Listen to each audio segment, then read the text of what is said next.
नमस्ते। आज के इस नए एनालिसिस में आपका स्वागत है। चलिए बिना कोई टाइम वेस्ट किए सीधे मुद्दे की बात करते हैं। हम सभी ने कभी ना कभी इन्वेस्टिंग की दुनिया में वो भारी कंफ्यूजन और प्रेशर जरूर महसूस किया है ना?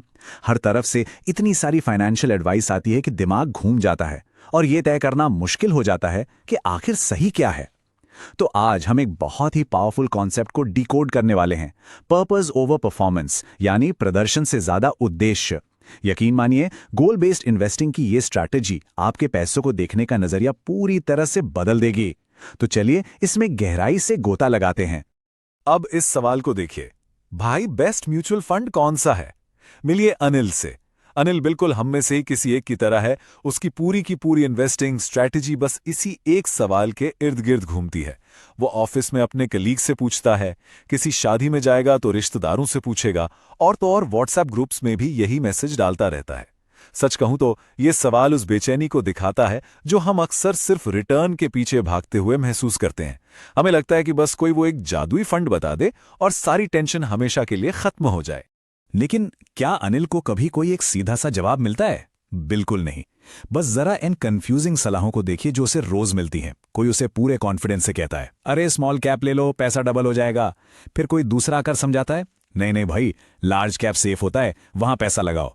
और फिर कोई तीसरा एक बिल्कुल नया फंड बताकर कहता है, इसने पिछले साल 30% रिटर्न दिया है, बस यही लो। अब अनिल हर बार कन्विंस हो जाता है। वो बस एक ट्रेंड से दूसरे ट्रेंड में जंप करता रहता है।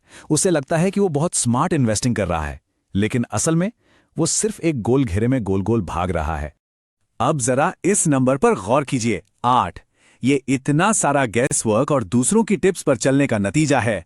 कुछ ही सालों में अनिल के पोर्टफोलियो में 7 से 8 म्यूचुअल फंड्स जमा हो गए हैं। ये एक इतना भारी भरकम और अस्त व्यस्त पोर्टफोलियो बन चुका है जिसका सच में कोई सिर पैर नहीं है। कोई फंड शॉर्ट टर्म के लिए है, कोई लॉन्ग टर्म के लिए, और कुछ तो बस इसलिए खरीद लिए गए थे क्योंकि किसी रिश्तेदार ने कह दिया था। इन 8 फंड्स के होने के बावजूद सबसे बड़ी प्रॉब्लम यह है कि इस बात की जीरो क्लैरिटी है कि उनका असली मकसद आखिर है क्या। दी रियलिटी चेक।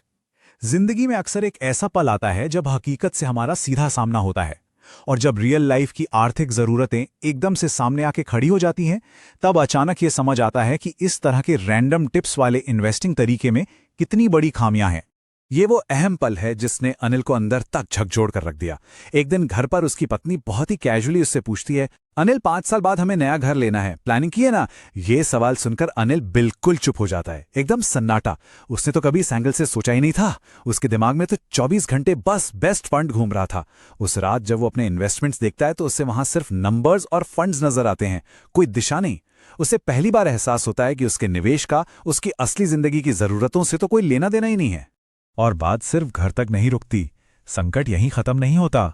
कुछ ही दिन बाद बेटे की स्कूल फीस अचानक बढ़ जाती है। अब अर्जेंटली कुछ पैसों की जरूरत है। अनिल जब अपना पोर्टफोलियो खोलता है तो वहां पूरी तरह अफरा तफरी मची नजर आती है। कुछ फंड्स नुकसान में चल रहे हैं, कुछ हाल ही में इन्वेस्ट किए गए हैं जो लॉक इन में हैं, और कुछ लॉन्ग टर्म के लिए हैं जिन्हें अभी छेड़ना बिल्कुल भी समझदारी नहीं है। अब उसके सामने एक बहुत बड़ा और डरावना सवाल खड़ा हो जाता है, आखिर कौन सा फंड तोड़ूं और कौन सा छोड़ूं? यहीं पर अनिल के दिमाग की बत्ती जलती है। उसे समझ आता है कि इस आर्थिक परेशानी और स्ट्रेस की असली जड़ म्यूचुअल फंड्स नहीं है। समस्या फंड में थी ही नहीं, समस्या एक सही फाइनेंशियल रोड मैप के ना होने में थी। वेल्थ न बन पाने का कारण गलत फंड चुनना बिल्कुल नहीं है, बल्कि एक क्लियर स्ट्रक्चर का पूरी तरह से गायब होना है। असल गोल को परिभाषित करना। अब इस रियलिटी चेक के बाद हमारी कहानी में एक प्रोफेशनल म्यूचुअल फंड एडवाइजर की एंट्री होती है, और यहीं से पैसों को देखने का नजरिया पूरी तरीके से बदलने वाला है। ये एडवाइजर अनिल की इस पूरी आर्थिक अफरा तफरी को एक बिल्कुल ही अलग तरीके से सुलझाता है। एडवाइजर अनिल की सारी बातें, उसका सारा फ्रस्ट्रेशन बहुत ध्यान से सुनता है, और फिर वो बीच में रोकते हुए बस एक बहुत ही साधारण लेकिन गहरा सवाल पूछता है, आपका गोल क्या है? ये सवाल एक बार फिर अनिल को चुप कर देता है। वो तो सिर्फ नंबर्स, रिटर्न्स और बेस्ट फंड्स के बारे में सोच रहा था, लेकिन ये छोटा सा सवाल उसे रुककर गहराई से सोचने पर मजबूर कर देता है। अनिल थोड़ी झिझक के साथ जवाब देता है, बस पैसा बढ़ाना है। अब यहां दोनों माइंडसेट्स का बहुत बड़ा अंतर देखा जा सकता है। एडवाइजर मुस्कुराता है और समझाता है कि पैसा बढ़ाना कोई गोल नहीं होता, पैसा किस लिए बढ़ाना है वो असली गोल होता है। अनिल की ये सोच कि सिर्फ पैसे इकट्ठे करना ही अंतिम लक्ष्य है पूरी तरह गलत थी। सच्चाई तो यह है कि वेल्थ को एक खास उद्देश्य, एक पर्पस दिया जाना चाहिए। पर्पस ओवर परफॉर्मेंस, और यहीं से हमें हमारा मुख्य समाधान मिलता है।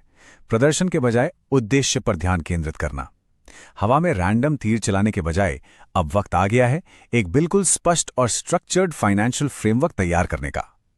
चलिए देखते हैं कि यह प्रैक्टिकल फ्रेमवर्क असल में काम कैसे करता है।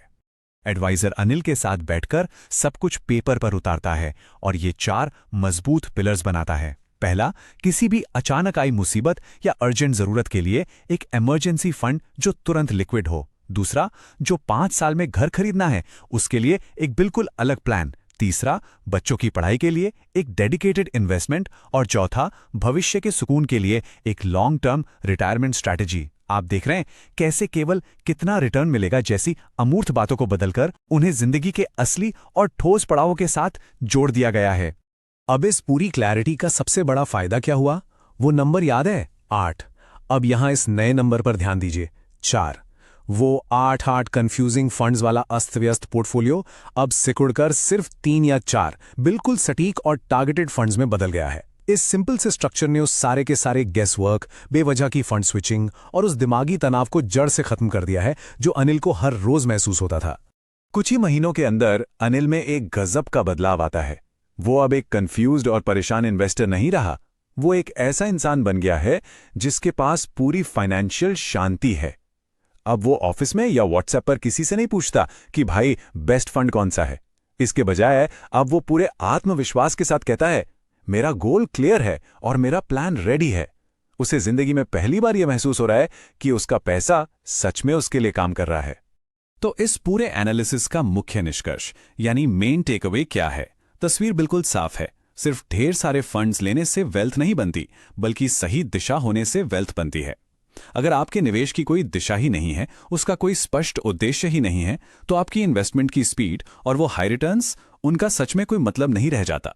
तो अंत में एक बहुत ही जरूरी सवाल खड़ा होता है जिस पर हम सबको विचार करना चाहिए। क्या हमारे निवेश सिर्फ रैंडम टिप्स और रिटर्न्स के पीछे भाग रहे हैं, या वो हमारे असल सपनों और जिंदगी के गोल्स को सही वक्त पर पूरा करने के लिए एक सिस्टमैटिक तरीके से काम कर रहे हैं? पैसों को एक पर्पस मिलना ही चाहिए। इस चर्चा में मेरे साथ जुड़ने के लिए आपका बहुत बहुत धन्यवाद। मुझे पूरी उम्मीद है कि इस फ्रेमवर्क से आपकी इन्वेस्टिंग जर्नी को एक नई और बिल्कुल स्पष्ट दिशा मिलेगी।